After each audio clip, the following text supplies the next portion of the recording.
Hey, Kanda, what does freedom mean to you? Do you understand the difference between negative and positive rights?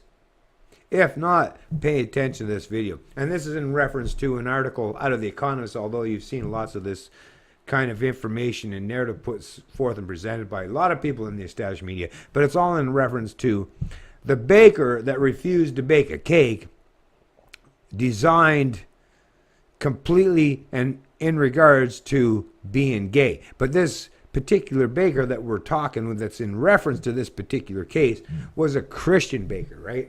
And as you know, the separation of church and state and the respect for religious opinions and ideology, so that people aren't all forced into one singularity, one collective. The whole premise, the whole pretense of separation of church and state and respect of the individual was, hey, and that's what this whole thing was about, is, hey, if you're a Christian, a religious person, and you set up a business, and people come in and ask you to perform a task or perform a service that goes against your particular religious instincts or belief system, then of course freedom has to, the foundation of freedom means that of course they can't force you to do something. It's all about force.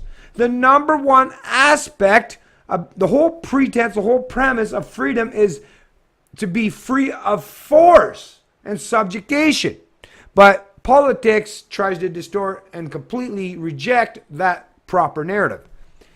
In case in point is this whole fucking bullshit. Now, gay people, the LGBT, some of these leftist collectivists might be fully against this Christian baker from, just baking a cake and putting whatever is on that cake that's against that person's religious ideology.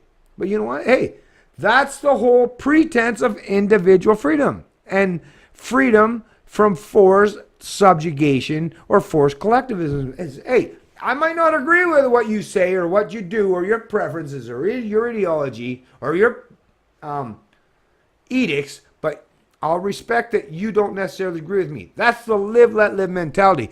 The leftists, the collectivists among us are trying to negate this on a regular daily basis.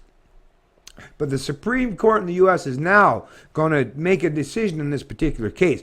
But as a person such as myself, even if I was gay, right? Not only would I not want to use the government as a means to an end to force someone, even if they disagreed with me and I wasn't using force against them, so I was being completely moral in my own pretense, in my own sense, right? I'm not trying, but I just asked you to bake a cake. But if they choose, because of their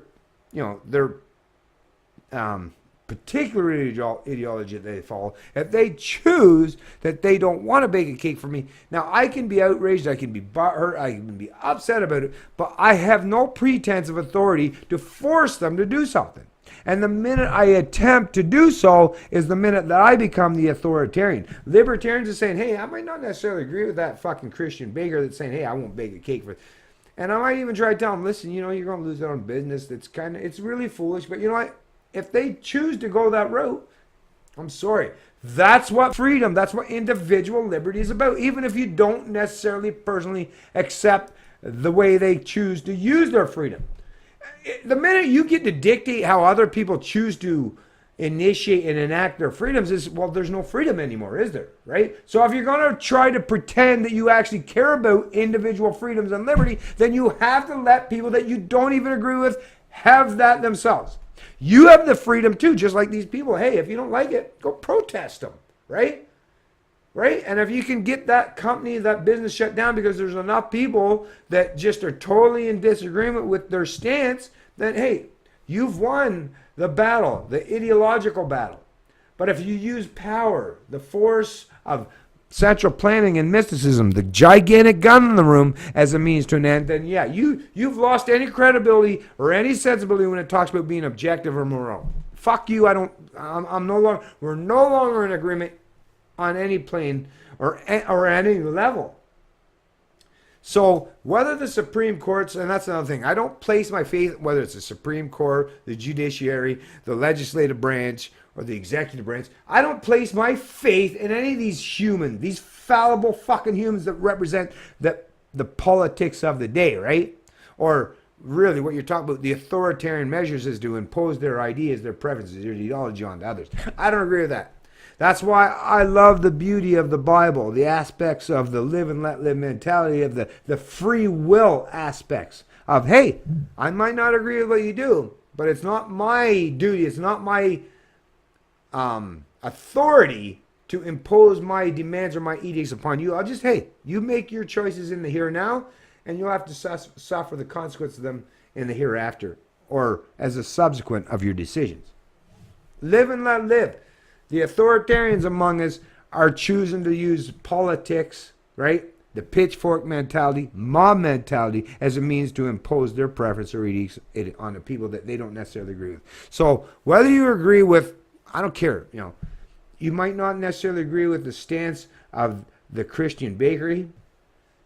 Just let the free market ideas and your ability to, hey, you don't want to appeal to the LGBT community? Well, I guarantee there'll be someone will crop up, an entrepreneur, a sensible human being, an objective person that realizes that, hey, it's probably pretty wise for us to offer an alternative for these people that, hey, if there's Christian conservatives that don't want to bake your cake, we'll fucking do it. We'll take your profit and we'll benefit as a result, and it's a win-win situation. And you know what? You can just forget about them. You don't have to fucking hate them. You don't have to go against them. You don't have to try to force your preference, ideologies, or edicts against them. Like I say, do it the proper way. Forget about using the mystical concept of central planners with the big gun in the room against everyone.